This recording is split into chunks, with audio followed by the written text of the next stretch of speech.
Hey, Bava babes. How we doing out there? Happy Sunday. Happy all of it. I'm so happy that you're here. I'm so happy to be here with you. Thank you, thank you, thank you for showing up and creating this sacred space. Go ahead and leave me a comment. Tell me where you are, how you are, say hi, share something fun. I don't know. Let's make it a day. Welcome, welcome, welcome. For those of you who are new, who are not familiar with the Bhava Spiritual Mission or myself, I'm Ingrid H. Turner. I am the founder of the Bhava Spiritual Mission. And the Bhava Mission is an organization, we are a church committed to helping you live in partnership with spirit. And we do that any number of ways. I go live every week and we do these broadcasts, these Sunday broadcasts on our page. And then I also run a school through the Bhava Spiritual Mission where we teach people how to find their spiritual gifts, hone in on that, and take those out into the world.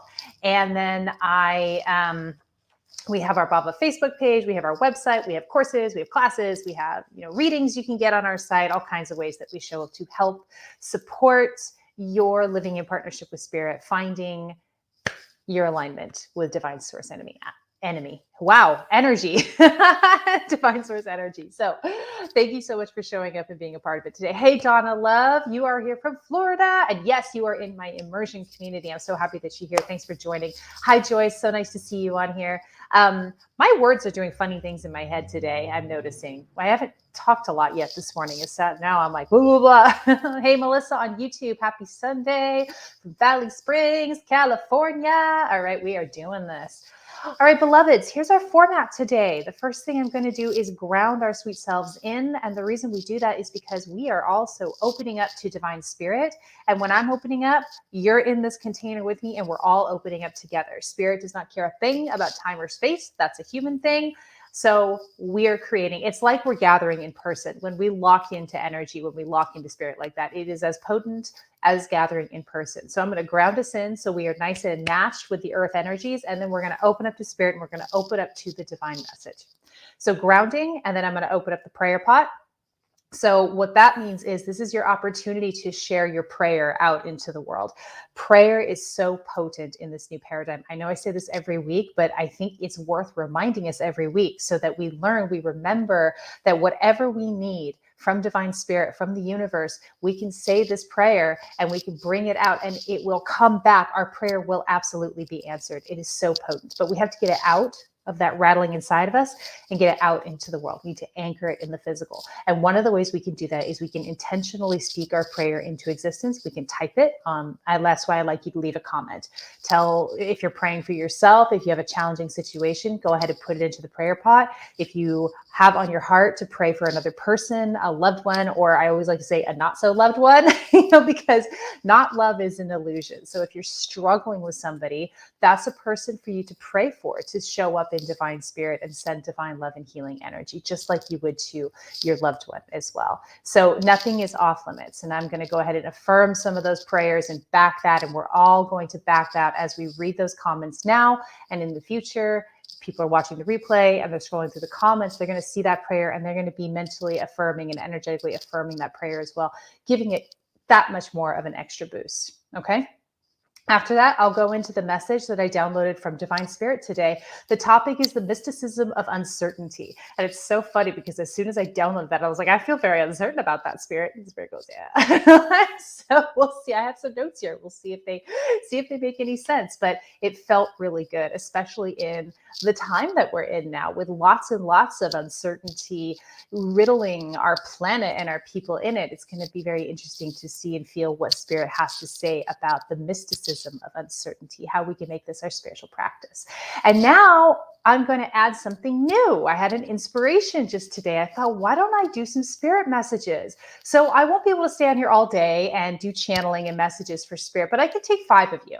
So if you have a message, if you have something that you want to ask divine spirit, and I'm really going to gravitate towards the messages that feel like they can really apply strongly to the collective, to more people watching. But I'm just going to let spirit pull me to who needs that answer today. Who needs to hear it from spirit coming through me, this channel today. So go ahead and leave your comment. And then remember that spirit is efficient, man. Like what I'm channeling for someone else If it resonates for you, grab hold of it, because that's for you as well. Spirit is not hyper focused like we are. Spirit has a way of just blanketing message and healing, even when it seems to be focused on one person. Spirit is magical like that. So stick around for those channelings that I'm going to do today and grab hold of what resonates with you and take it out into your life. Okay.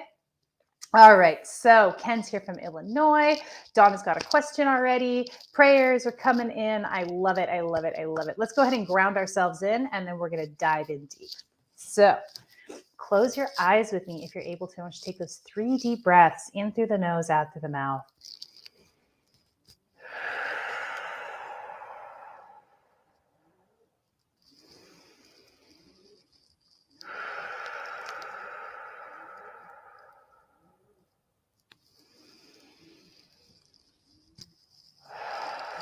Feel all of your energy pool in your root chakra. Maybe it'll feel warm or tingly, or you'll just be aware that it's happening. Take a deep breath in and pull the energy from your root into your heart. Exhale and hold the energy in your heart. Inhale and pull the energy from your heart into your crown.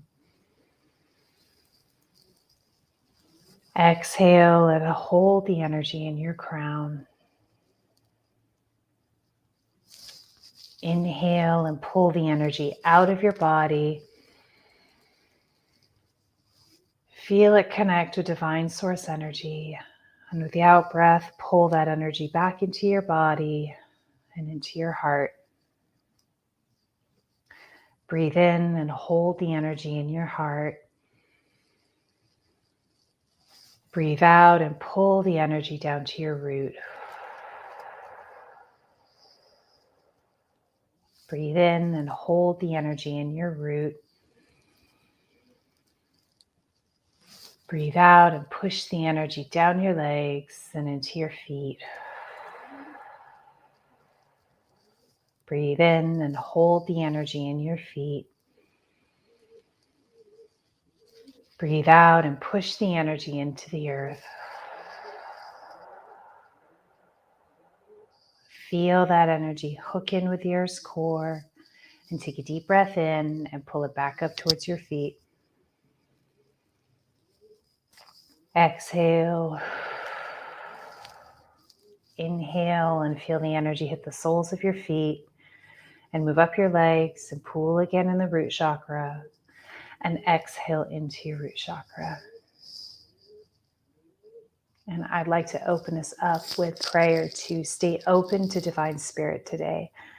Come through us, Divine Spirit. Come into our being. Fill us completely with your divine love, divine healing energy.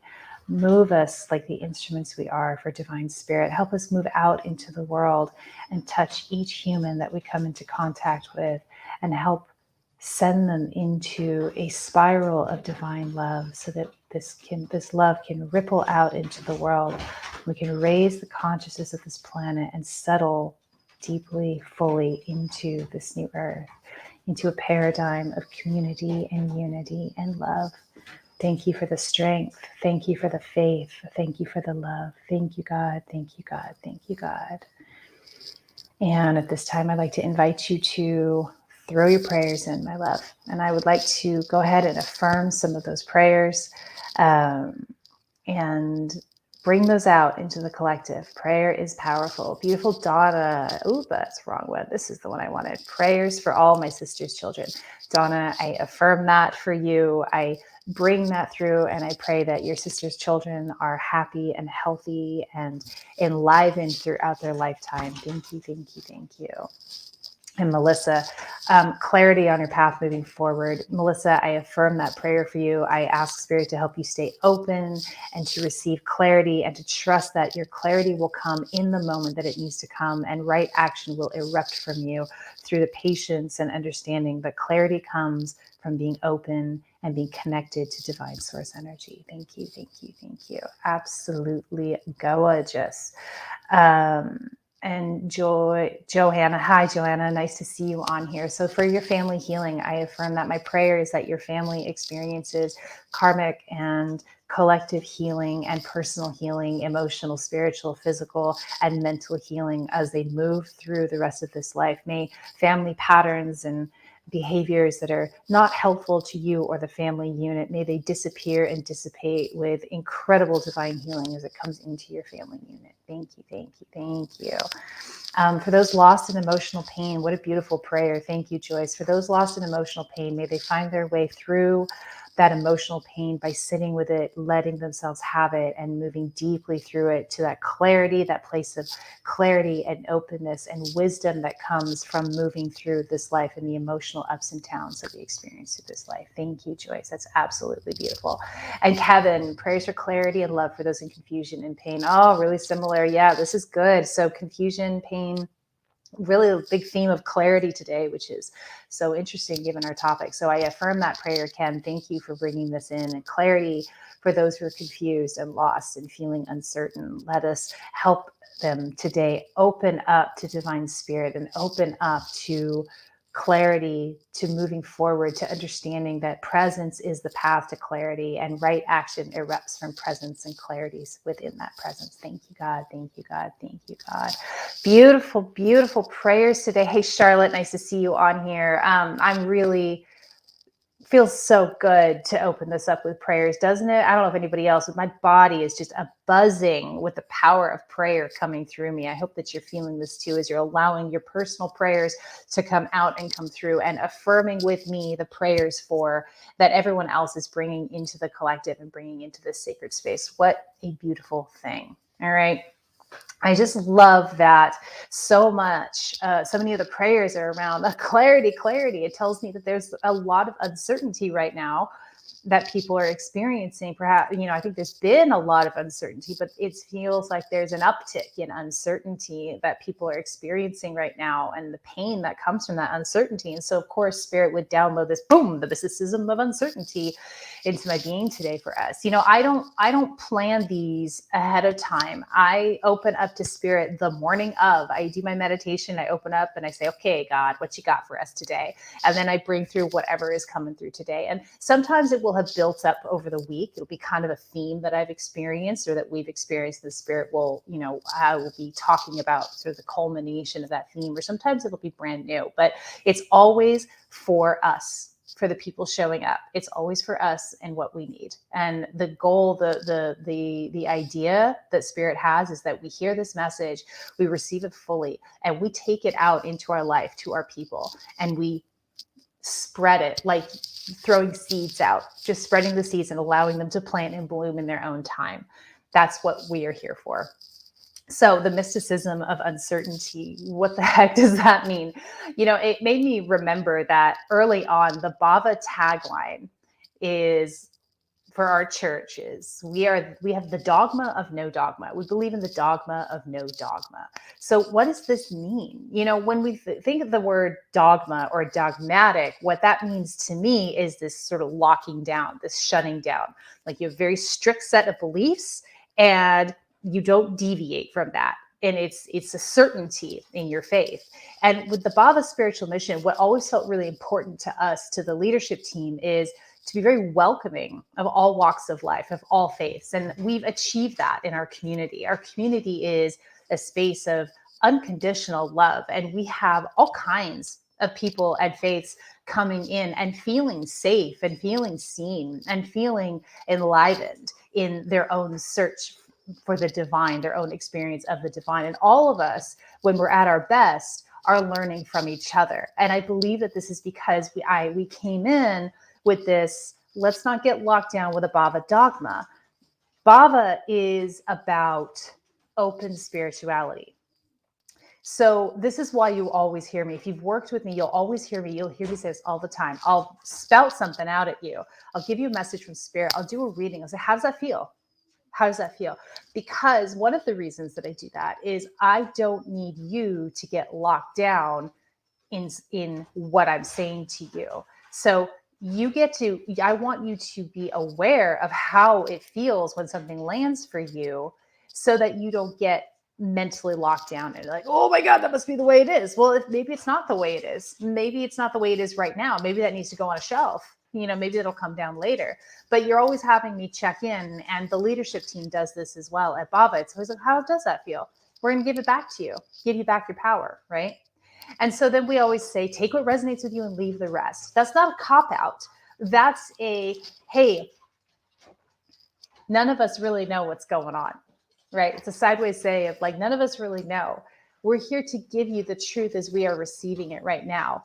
Take what resonates for you, what is true in this moment, put the rest aside. What you put aside, if you stay open, you may bring it into your fold, into the fold of your experience when it's time, okay?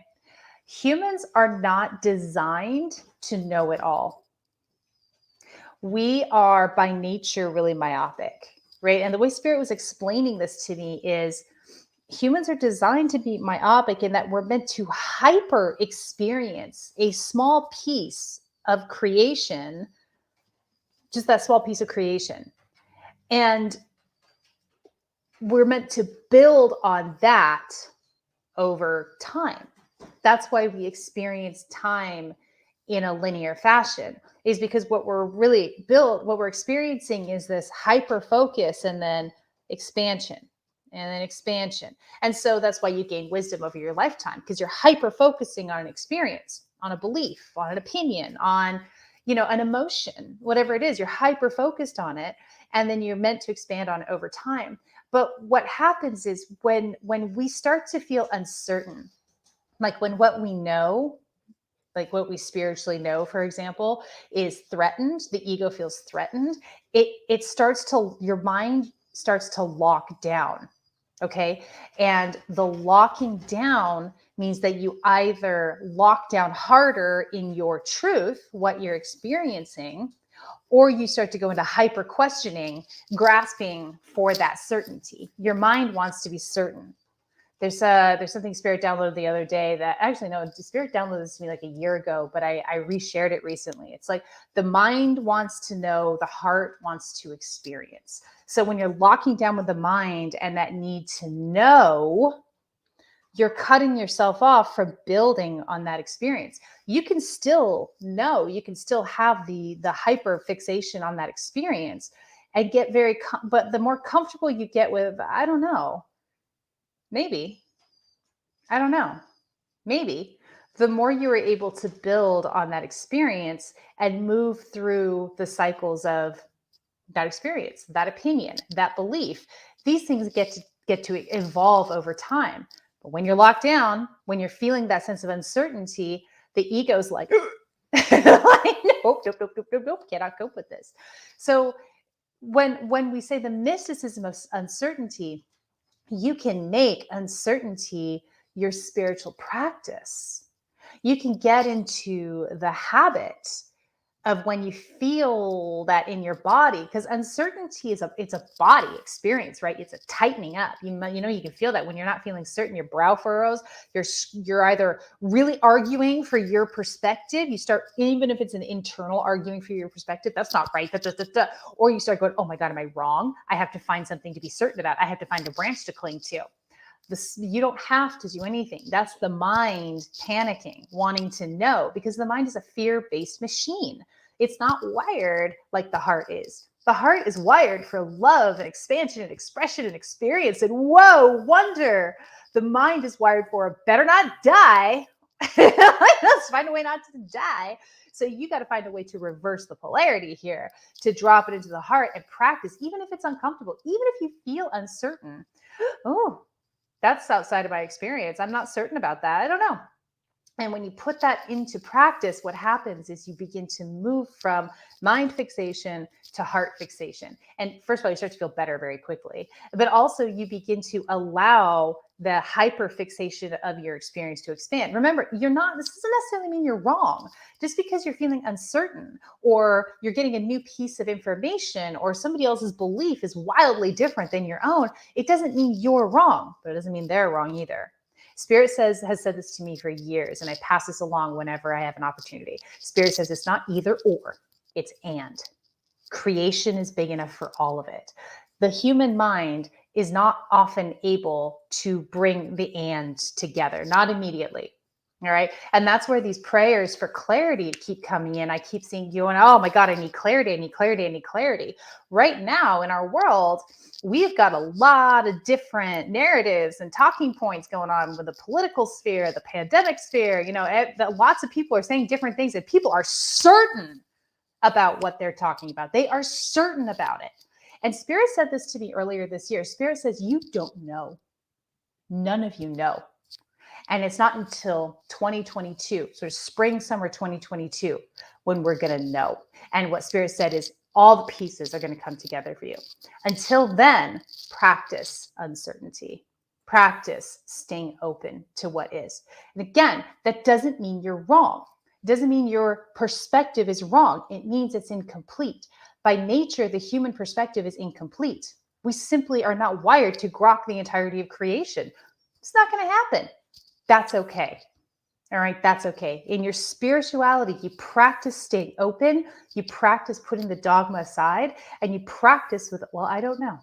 I'm just going to suspend belief there and say, I don't know right now. I don't know. That uncertainty you're feeling is a physical symptom of expansion. When you feel uncertain and you're wanting to lock down, it's because your body is physically experiencing an energetic expansion, a knowledge expansion, not knowledge is the wrong word, a truth expansion, a revelation is afoot for you when you begin to feel uncertain. Your choice, beautiful human with free will, is to lock yourself down and grasp for that certainty, or to relax and practice being uncertain, practice being open, practice, I don't know.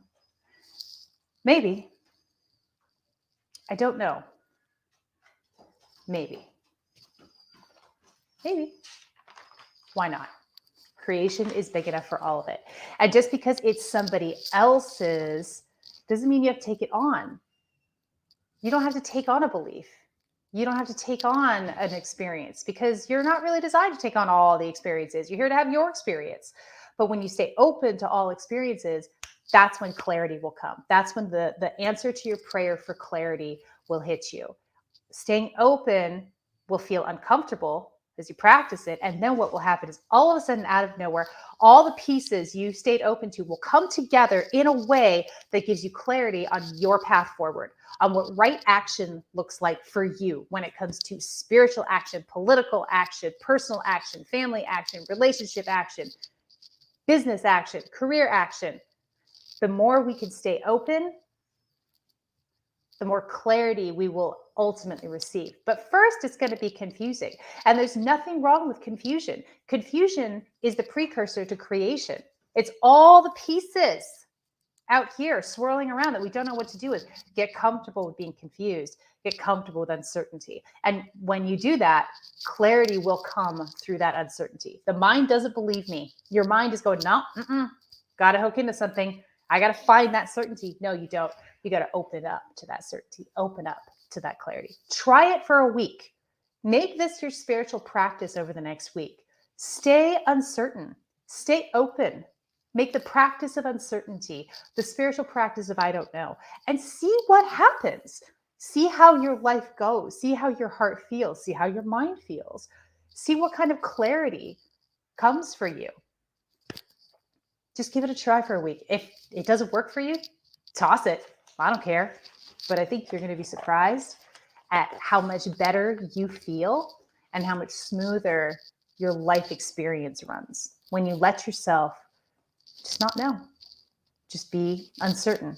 And when clarity hits, it won't be a mental desperation seeking for certainty. It won't be hooking onto an ideology or someone else's opinion or whatever. It'll be a certainty, a clarity coming from so deep within, you won't question it. You won't have to defend it. You won't care to defend it. If somebody else is questioning, you'd be like, whatever. This is such a deep and clear certainty for myself, clarity for myself. I'm sprouting action. Just get this erupting. The action, the right action for you just erupts out of you. Try it for a week. See if you have more clarity at the end of this week, my beauties. All right. So where else can we practice this? I don't know. We can practice it in our spirituality. We can practice it in our spiritual beliefs. We can practice it with other people's spiritual religious beliefs. I don't know. I don't know. I don't know. And we can practice it in every area of our lives. One of my favorite places to practice this, other people's motivations. How often do you lock down because you have made an assumption about somebody else's motivation? What if you said, I don't know? Maybe. Maybe it's the opposite. Maybe it's not at all. Politics. Can you look at those people across the political aisle and say, maybe? I don't know. Where are you locking down? When you notice yourself locked down, you are robbing yourself of a revelation, a powerful revelation. Where else can you apply this? The pandemic? Can you apply it to your children? Your ex? See, this is a practice. And again, it's a practice. Don't expect yourself to be perfect. Show up in practice when you notice yourself locking down and trying to be certain, making assumptions, holding on to your belief in any situation. When you're locking down, you're robbing yourself of the revelation that you're right on the cusp of. That's the ego's response to expansion. So tell me how this feels. What do we got? Ken, dogma structured one way for all, and for some, this doesn't work. Yeah, I tend to feel like dogma is a losing strategy based on what we talked about, but maybe not. Maybe not, right? Joyce, yes. All right, girl, I'm so glad that this is resonating with you. This makes me very happy. Ken, uncertainty with some confusion, resonating message, especially right now. I'm so glad. I'm so glad this is resonating. And let me know, folks, how this is resonating. Let me know if it's not resonating, because maybe not. I mean, really practicing what we preach. Maybe not. This has been a fun message to download. And I hope that I was able to convey it in the way that Spirit was giving it to me. It felt like a powerful thing to come through. It also felt like, really? Okay, so let's take some questions for Spirit. What I'm going to do is I'm going to take a deep breath and open myself up to Divine Spirit. I am so grateful to be able to show up and be a channel for the people who need them. Please guide me to the questions that are in the comments that need to be answered through this channel, through this vessel. And here is my guide, Mons. If you follow me around, you're probably familiar with him. So go ahead and leave your question. You know, if you have a question, I want you to go ahead and leave your question, and let's allow Spirit to come in and answer that question for you. I had one up here earlier that I'll go ahead and grab first. Donna, my Spirit question: will my health get better, and advice? Okay, well, let's see what Spirit has for you.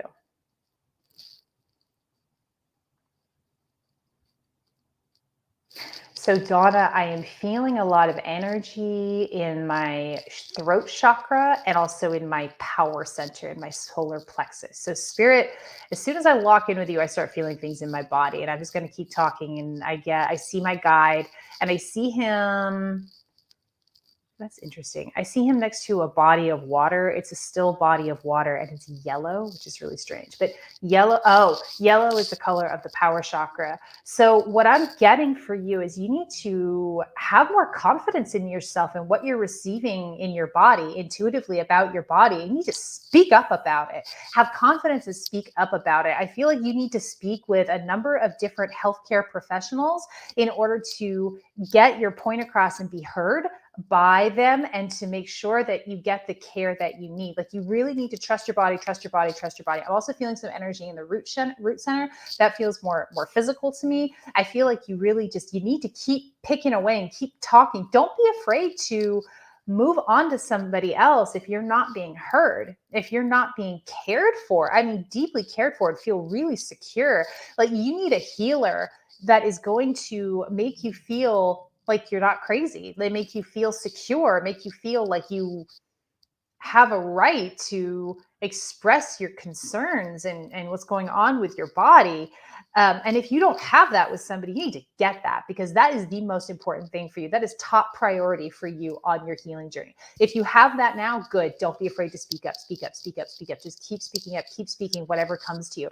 You know your body. And if something feels off, you can trust that, and you need to find somebody who will take that seriously. All right, who will listen to you. That's the advice Spirit has for you in terms of your health getting better. Yeah, I feel like there's a journey. It's going to be a journey, but that journey starts with your energy coming into alignment, being able to speak, having the confidence to speak, and finding the provider or the providers who are going to make you feel safe and heard, and like you don't have to like there's a squirrely feeling I'm getting that is when I'm tapping into my root chakra, like and I feel it in my belly and my sacral as well. Like you feel uncertain or like unable to just relax into care. Like you have to do something or say something or hold back, but you can't say something. That's the kind of energy that I'm getting. That needs to be solved first. And then you have a solid foundation. And then your healing journey feels like, yes, it's going to be a longish journey. But if you have the commitment. And once you have the safety in order to speak up, and so you can really sink in and listen to your body, you're not constantly questioning yourself, then you'll be able to just take step, and get to the place. And it feels like, it's going to be a journey, but you're going to get to that place. First, that foundation of care. All right. Very important. Okay. Ken, how to stop making irrational decisions. What's an irrational decision? That's the first thing the Spirit says. My guide is laughing, and not in a mirthful way. He's laughing because that's what he just popped into my head. He said, what's an irrational decision? What's a rational decision? There's a perspective shift that needs to happen for you, Ken. Is an irrational decision is simply a decision. Take the judgment out of it, take the irrational piece out of it, and go, this is the decision I made. Did that work for me? If that didn't work for you, that's how you change the kind of decisions that you make, but not by judging yourself and deciding that your decisions are irrational, that they don't make sense, like there's something wrong with you, like you're not capable of making a decision. You are 100% capable of making a decision. You make decisions all day, every day. The way that you decide what kind of decisions you want to make is by deciding if that previous decision worked for you. I made this decision. Did that work for me? Oh, nope. I didn't like that. Okay. I can make another decision next time. I can make a different decision. Take the irrational out of it. That's a story, my love. All right. Take it out, put it on the shelf, make the decision, and then decide from there. Did that work for me? No, that didn't work for me because of X, Y, and Z. Okay. Well, what's the decision I need to make differently that would give me a different outcome? Maybe DEF. Try that on for size, but it's not irrational. It's not an irrational decision. That's a judgment. That's a shame. That's coming from a shame-based place, and it's bullshit, my love. Okay. Let's see. Joyce, feeling blocked, but I do feel and hear Spirit screaming at me to open. I don't know how. Consumed with emotional hurt. All right, my darling. So I'm going to talk a little bit about somatic renewal, which is my healing modality, right? Somatic renewal is this concept that we can't release an experience until we let ourselves fully have that experience. So before you reach out to Spirit or try and open up to Spirit or achieve anything else, you have to let yourself be consumed with that emotional hurt. Now, that doesn't mean that you're looping in your head. There's a difference between the story and the actual feeling. I'm going to ask you this. Where do you feel this emotional hurt in your body? Not what happened, not what's going to happen, not should I feel it, not why do I feel it, where do I feel it? Answer me that. Where do I feel it in my body? Then I need you to go into the body. Okay, you go into the body and you feel yourself sinking all the way down through that emotion.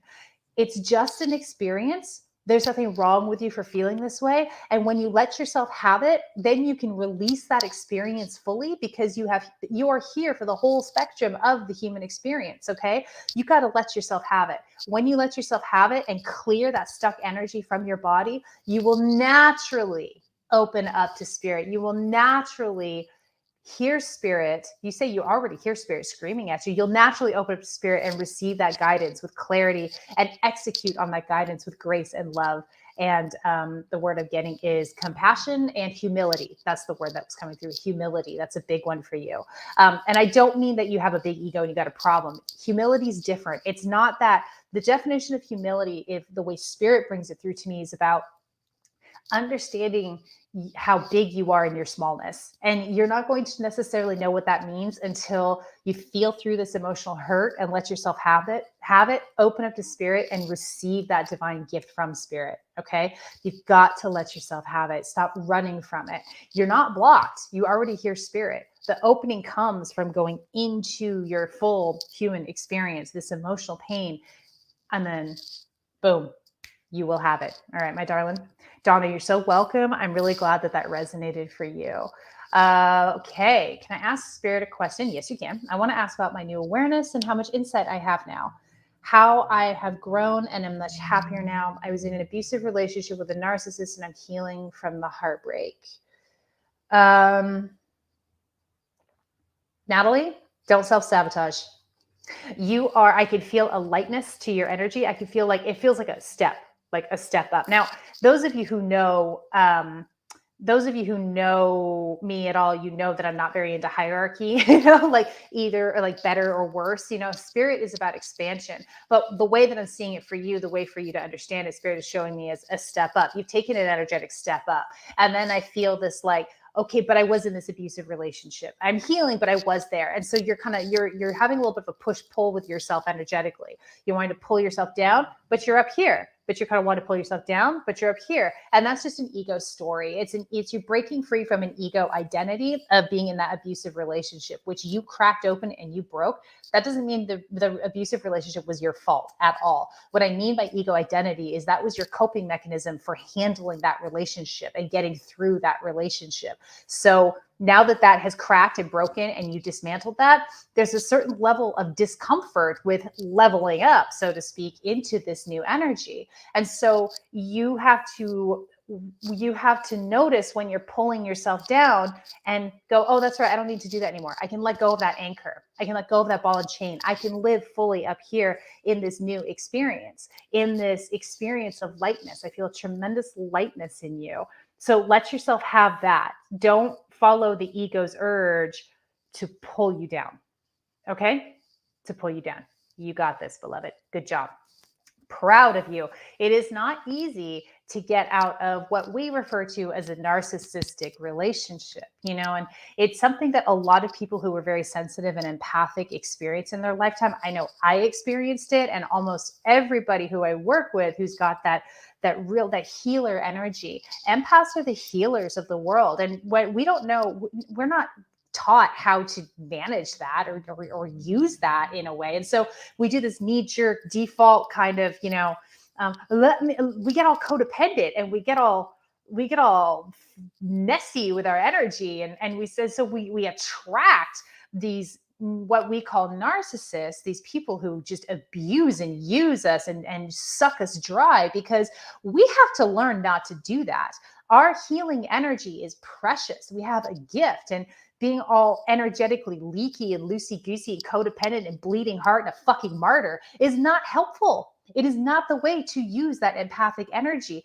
That empathic energy is to be used to hold space so that people can do their own healing. When we're busy trying to fix it for other people, that's when we open ourselves up and we attract these narcissistic relationships, narcissistic abuse, whether it's mildly or really immensely. And the narcissist it's what I call like a soulmate who destroys us. It's a soul tribe member who comes in to break us down so thoroughly that we have no choice but to transform ourselves and show up and be the light, be the healer that we are designed to be. So that doesn't mean that we want to keep these people around. We have to learn to love ourselves enough to say goodbye to a soulmate, which is very hard to let go of, even if they're abusive.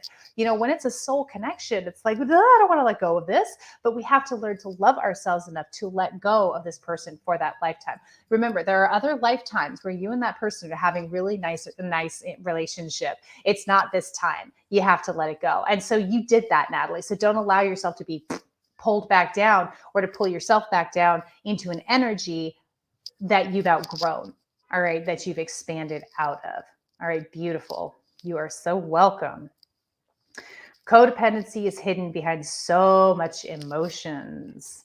Let me feel into this. This is a really interesting comment. Let me feel into this a little bit. I'm not sure. I'm not sure. I feel like the emotions and codependency, it feels like what spirit is giving me is like there's a threat, there's a connection there, but it's like two balls on the end of on the each end of a thread is what spirit is showing me about that. So I feel like the codependency comes from the story that we tell ourselves around the emotions as opposed to the emotions themselves. But the two are very much connected. And people who are very emotional and very sensitive have often developed this story of unwelcome and unworthy. I mean, I know when I was a kid, I was so sensitive and I cried a lot. I was a crier. I mean, any little thing would just send me into tears. And I remember early on getting the message like, stop being so sensitive. Stop crying. You're not wanted here if you're just going to cry, if you're going to get sad, if you're going to get upset. And so I also received that message about my big happy emotions. I would get big and happy and exuberant, and I could remember being told, shh, calm down, regular, like a number of times. And so empathic people get this message very early on, because not only are you feeling your big emotions, you're feeling other people's big emotions like they are your emotions. That's what an empath is you feel emotions and energy like it's your own. And because humans are not taught, empaths are not taught in our society, we're getting there, we're starting, they're not taught how to manage that, how to sift through that, how to understand what's theirs and let go of what's not theirs. We create this belief that we are unwelcome, unworthy, too much, not good enough, all of these things. And that is what creates the codependent from the experience of those big emotions. And that's why I see sort of two balls on the end of a rope, on the end of a yarn. So that's a really interesting comment that you left, beautiful. And I feel like that's where I go with it. But I want you to take that, and anybody, all that you're listening, take that and see how that feels. Codependency, you can have big emotions without being codependent. The codependent story is, I'm not good enough, so I need to find a way to be welcome. I need to find a way to make sure that I earn my place so that I don't get kicked to the curb when I inevitably have these big emotions take over, right? There's that kind of story in there. So yeah, tell me what you think. Tell me how that feels to you. Another great comment. Yes, a narcissist, narcissistic relationships, or those abusive relationships in general, help identify what we need to heal from, our own shadows. Absolutely. An empath's shadow is 100% a full-blown narcissist. You could even say that an empath, or excuse me, a codependent empath is another expression of a narcissistic abuser, right? It's the same energy running. It's just on the other end of the spectrum. And so we have to find a way to let go of that shadow, like you say, to identify it. And we can't do a thing about it until we see it, until we heal it. We can't heal it until we see it. And then we have to own it and take responsibility and then release it. And through that responsibility, through feeling our feelings and letting ourselves have it, we open up to our true selves. We open up to loving ourselves. And boy, when you love yourself, baby, game over. I want to tell you this story real quick. And, it was just the most profound experience maybe of my life. I was driving to Los Angeles a couple of months ago, and I'm just driving along on Highway 5. And if you're in California, you've driven down I-5, it's a desolate piece of the country. And you're driving along. And I had this moment of clarity when I realized I love myself. And I love myself. And I realized that I feel complete with my life because I love myself. What that means is I don't have anything to prove or defend or to earn, because I love myself. And everything I do from here on out is because I want to, because it's fun, because I love it. And I want that for all of you, for everybody on this planet. I want that for everybody. And, the way that I got there is doing this healing work, being a part of a spiritual mission, doing my somatic renewal work, which is my jam, right? And some of you on here have done this with me. You've done the somatic renewal and you know how potent and powerful it is. And I've just been really committed to it. And it has been allowing myself to feel my damn feelings from all the way back, take full responsibility for my life as it was showing up, and with that radical responsibility, get into radical acceptance of what was, and then wait for clarity on the action I need to take to make the changes that were necessary in order for me to love myself better. What actions are loving actions towards myself? And that love that I have for myself, that spills out of me effortlessly. When I start to feel depleted, then I know I'm not loving myself. It's not about the other person. It's about me feeling depleted. So the more I love myself, the more that love splashes out on everybody else. And that's the practice. That's the gig. Our student Renee, her line, I love this. She said, "Love is the gig." And I was like, that's it. I quote her all the time. Like, love is the gig. Self-love first. And then from there, love and compassion for everybody, all of humanity. It's an amazing place to live. And admittedly, being human, we dip in and out, and that's okay. I want you to get to the place of loving yourself and knowing that life can be challenging and ups and downs will happen and you will feel all the feelings, because we are here for the whole human experience. We're here to feel all the feelings from joy, love, sadness, grief, pain, anger, resentment, jealousy, all of it. We're meant to feel all of it. And if you just let yourself feel it and have it and not fight yourself and judge yourself, you will love yourself. You will have it fully, and you will move into that next iteration of divine wisdom. That's where your clarity comes from. Okay, that feels complete to me. The mysticism of uncertainty. Darlings, if you have found this message to be potent and powerful and useful, I ask you to share this with your friends and family. Let's get the word out there. Let's get divine love out there in any way that we can. Whoever you think would benefit from this message, share it out to them. If you are showing up consistently and you're finding that the Bhava mission is helpful to you, please leave a donation. The link is in the description of the video. You can do a one-time donation. You can set up a monthly donation. This is a church. Your donations are tax deductible. So thank you so much for your contribution and helping us. Everything costs money in this world, and it's helpful for us to have some of that rolling in and your support so that we can continue to show up as powerfully and potently as possible.